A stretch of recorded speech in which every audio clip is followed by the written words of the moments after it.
Assalomu alaykum. Kitobsevar kitobxonlar.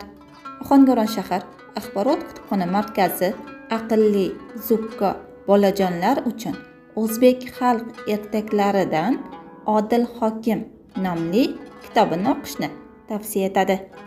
Ertaklar hayot haqiqatlarini xayoliy va hayotiy tasvirlovchi betakror janr.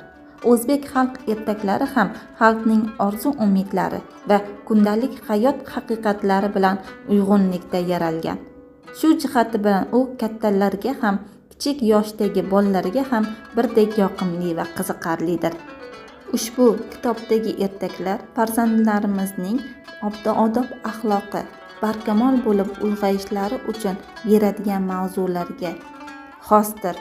Ertak mazmuniga mos rasmlar, bezaklar, hoshiyalar bolajonlarimizga manzur bo'ladi degan umiddamiz.